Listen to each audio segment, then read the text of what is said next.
പത്തനംതിട്ട കോന്നിയിൽ പാറമടയിൽ ഹിറ്റാച്ചിക്ക് മുകളിലേക്ക് കല്ലും മണ്ണും പതിച്ചുള്ള അപകടത്തിൽ രക്ഷാപ്രവർത്തനം തുടരുകയാണ്. ഇതര സംസ്ഥാന തൊഴിലാളികളായ ഓപ്പറേറ്റർ അജയ് റായ്, സഹായി മഹാദേശ് എന്നിവരെ രക്ഷപ്പെടുത്താനുള്ള തീവ്ര ശ്രമമാണ് ഇപ്പോൾ പുരോഗമിക്കുന്നത്. കൂറ്റൻ പാറച്ചീളുകൾ മാറ്റി വഴിയൊരുക്കാനുള്ള ശ്രമം നടക്കുകയാണ്. നാട്ടുകാരുടെ പ്രതികരണത്തിലേക്ക് ആദ്യം.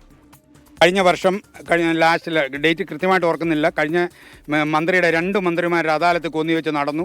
3 മാസത്തെ വ്യത്യാസത്തിൽ അന്ന് ഞങ്ങൾ ചെന്ന് പല കാര്യങ്ങളും ഉന്നയിച്ചു. ആ ഉന്നയിച്ച കാര്യങ്ങൾക്ക് മന്ത്രി അന്നേരം തന്നെ ഉത്തരവിട്ടിട്ട് പോലും അതിൻ്റെ ബന്ധപ്പെട്ട ഉദ്യോഗസ്ഥർ ഇതുവരെ യാതൊരു കാര്യവും ചെയ്തിട്ടില്ല. എന്നിട്ട് ഞങ്ങൾ ജിയോളജിസ്റ്റിൻ്റെ അടുത്ത് പോയി, ഇതുപോലെ ഇവിടെ അപകട സാധ്യത ഉണ്ട്, മണ്ണിടിച്ചിലുണ്ടാവും, പാറ മൊത്തത്തിൽ തകരും, ഞങ്ങളുടെ വീടുകൾക്ക് നാശനഷ്ടം വരും. എന്നിട്ട് പോലും ജിയോളജിസ്റ്റ് ഇപ്പോൾ 15,000 മെട്രിക് ടൺ പൊട്ടിക്കണമെന്നും പറഞ്ഞ് പൊട്ടിക്കാൻ ബാക്കി ജിയോളജിസ്റ്റ് എന്താ വെച്ചാൽ ഇത് അളന്നത്? ഞങ്ങൾ ഡ്രോൺ സർവേ നടത്തണമെന്ന് ഞങ്ങൾ ഇത് പറഞ്ഞിട്ട് 6 മാസത്തിൽ കൂടുതലായി. കാരണം ഇതെത്ര പൊട്ടിച്ചിട്ടുണ്ട് എന്താണെന്ന് അറിയാൻ വേണ്ടി ഡ്രോൺ സർവേ നടത്തണമെന്ന് ഇതുവരെ ജിയോളജിസ്റ്റ് അതിന് ഒരുങ്ങിയിട്ടില്ല. ഈ മരണത്തിന് പൂർണ്ണ ഉത്തരവാദി കോന്നി പഞ്ചായത്ത് സെക്രട്ടറിയും ജിയോളജിസ്റ്റുമാണ്. രക്ഷാപ്രവർത്തനത്തിനായി NDRF സംഘം സ്ഥലത്തേക്ക് പുറപ്പെട്ടു. തിരുവല്ലയിൽ നിന്നുള്ള സംഘമാണ് എത്തുന്നത് എന്ന് ജില്ലാ കളക്ടർ 24-നോട് പറഞ്ഞു. സംഭവ സ്ഥലത്ത് നിന്ന് സുജിത് സുരേന്ദ്രൻ ഇപ്പോൾ വിവരങ്ങളുമായി ചേരുന്നുണ്ട്. സുജിത്ത്, ഈ ദൗത്യ സംഘത്തിന് എന്തെങ്കിലും പുതിയ നീക്കങ്ങൾ നടത്താൻ കഴിഞ്ഞിട്ടുണ്ടോ സുജിത്ത്? ഇപ്പോൾ കാലു കണ്ടതായി പറയുന്ന ആ ഭാഗത്തേക്ക് ഫയർഫോഴ്സ് സംഘം എത്തുന്ന കാഴ്ചയാണ് നമുക്ക് കാണാൻ സാധിക്കുന്നത്. റോപ്പ് ഉപയോഗിച്ചുകൊണ്ടാണ് അവിടേക്ക് ഫയർഫോഴ്സ് സംഘം എത്തുന്നത്.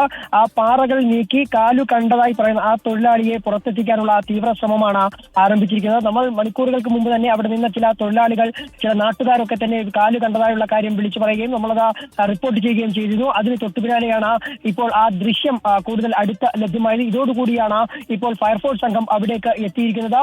ആദ്യം ഈ പാറച്ചീലുകൾ, വലിയ കൂറ്റൻ പാറച്ചീലുകൾ ഹിറ്റാച്ചി ഉപയോഗിച്ച് നീക്കം ചെയ്ത് അവിടേക്ക് എത്താനുള്ള ഒരു ശ്രമമാണ് നടത്തിയത്. എന്നാൽ ഇപ്പോൾ ഹിറ്റാച്ചിയുടെ പ്രവർത്തനം നിർത്തിവെച്ചുകൊണ്ട് റോപ്പ് ഉപയോഗിച്ചുകൊണ്ട് അവിടേക്ക് ഫയർഫോഴ്സ് സംഘം എത്തുകയാണ്. അവിടെ നിന്നും, അതായത് കൃത്യമായി ആ ഹിറ്റാച്ചി തകർന്നു കിടക്കുന്നതിന് തൊട്ട് താഴെയുള്ള പാറ കഷ്ണങ്ങൾക്കിടയിലാണ് ഒരു കാല് കാണാൻ സാധിച്ചത്. അതുകൊണ്ട് തന്നെയാണ് അവിടേക്ക് എത്രയും പെട്ടെന്ന് എത്താനുള്ള ഒരു ശ്രമത്തിന്റെ ഭാഗമായി ഹിറ്റാച്ചിയുടെ പ്രവർത്തനം നിർത്തിവെച്ചുകൊണ്ട് റോപ്പ് ഉപയോഗിച്ചുകൊണ്ട് കൂടുതൽ ഫയർഫോഴ്സ് ഉദ്യോഗസ്ഥർ അവിടേക്ക് എത്തിയിരിക്കുന്നത്. അവിടെ നിന്നും ആ പാറച്ചീലുകൾ മാറ്റിയ ശേഷമാകും ആളെ പുറത്തെടുക്കുക. അതിനുശേഷം എത്രയും പെട്ടെന്ന് മുകളിലേക്ക് എത്തിക്കുന്നതിനുള്ള ശ്രമങ്ങളാണ് ആരംഭിച്ചിട്ടുള്ളത്. ഒപ്പം തന്നെ അപ്പുറത്തെ ഇതിന് എതിർവശത്തായിട്ടുള്ള ഹിറ്റാച്ചിയുടെ പ്രവർത്തനം ആരംഭിച്ചിരിക്കുന്നു. ആ ഹിറ്റാച്ചി താഴേക്ക് എത്തിക്കുന്നതിനുള്ള ശ്രമങ്ങളും ആരംഭിച്ചിരിക്കുകയാണ്. ആ ഹിറ്റാച്ചി താഴേക്ക് എത്തിച്ചുകൊണ്ട് ഈ വലിയ പാറച്ചീലുകൾ മാറ്റുന്നതിനുള്ള ഒരു ശ്രമത്തിലാണ് ഇപ്പോൾ ഉള്ളത്. ഈ വലിയ പാറച്ചീലുകൾ മാറ്റാൻ ഉപയോഗിക്കുന്ന ഹിറ്റാച്ചിയുടെ പ്രവർത്തനം അവിടെ നിർത്തിവെച്ചുകൊണ്ട് അതിന്റെ എതിർവശത്തുള്ള ആ ഹിറ്റാച്ചി താഴേക്ക് ഇറങ്ങുകയാണ്. അവിടെ നിന്നും വേഗത്തിൽ ആ പാറച്ചീലുകൾ മാറ്റി തൊഴിലാളിയെ പുറത്തെടുക്കാനുള്ള ഒരു ശ്രമമാണ് ആരംഭിച്ചിരിക്കുന്നത്. അപ്പോഴും മറ്റൊരു ചോദ്യം ബാക്കിയാകുന്നത്, 2 പേരാണ് ഇതിനിടയിൽ ഉൾപ്പെട്ടിരുന്നത് എന്നാണ്. മറ്റൊരാൾക്ക് വേണ്ടിയുള്ള തിരച്ചിലും ഊർജിതമാക്കേണ്ടതുണ്ട്. അങ്ങനെയെങ്കിൽ ഈ ഹിറ്റാച്ചിയിൽ പ്രവർത്തിച്ചുകൊണ്ടിരുന്ന ആ തൊഴിലാളി ആയിരിക്കാം, ഡ്രൈവർ ആയിരിക്കാം ഇപ്പോൾ മുകളിലുള്ളത് എന്നാണ് കരുതപ്പെടുന്നത്. അങ്ങനെയെങ്കിൽ ആ വലിയ ഹിറ്റാച്ചിയുടെ മുകളിൽ കിടക്കുന്ന പാറച്ചീലുകൾ മാറ്റേണ്ടതുണ്ട്. അവിടേക്ക് എത്തിച്ചേരുക എന്നുള്ളതാണ് ഏറ്റവും ദുർഘടം. അവിടേക്ക് എത്തിച്ചേരണമെങ്കിൽ തന്നെ അതിന് തടസ്സമായി നിൽക്കുന്ന വലിയ ഒരു പാറച്ചീലുണ്ട്. ആ വലിയ പാറക്കഷ്ണം മാറ്റിയെങ്കിൽ മാത്രമേ അവിടേക്ക് ആ തകർന്നു കിടക്കുന്ന ഹിറ്റാച്ചിയുടെ അടുക്കലേക്ക് എത്താൻ സാധിക്കൂ.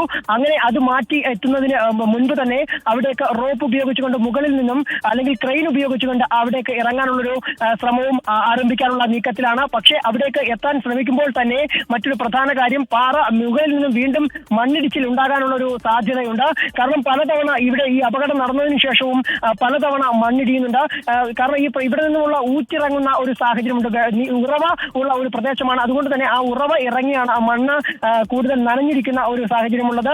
അങ്ങനെയെങ്കിൽ ആ മണ്ണ് ഇടിച്ചിലിനുള്ള സാധ്യത വീണ്ടും ഉണ്ടാകും. മണ്ണും പാറയും ചേർന്നുകൊണ്ടാണ് താഴേക്ക് ഇടിഞ്ഞു വരുന്നത്. അത് വലിയൊരു രക്ഷാപ്രവർത്തനത്തിന് വലിയൊരു വെല്ലുവിളിയായി മാറുകയാണ്. അതുകൊണ്ട് തന്നെ ഇവിടെ തിരുവല്ലയിൽ നിന്നുമുള്ള സംഘം, NDRF സംഘം സ്ഥലത്തേക്ക് എത്തുമ്പോൾ മാത്രമേ അവിടെ രക്ഷാപ്രവർത്തനം നടത്താൻ കഴിയൂ. ഇപ്പോൾ കാലു കണ്ടതായി പറയുന്ന അവിടുത്തെ പാറച്ചീലുകൾ മാറ്റി ആ തൊഴിലാളിയെ പുറത്തെടുക്കാനുള്ള ശ്രമങ്ങളാണ് ഇപ്പോൾ പുരോഗമിക്കുന്നത്. ഉന്മേഷ്.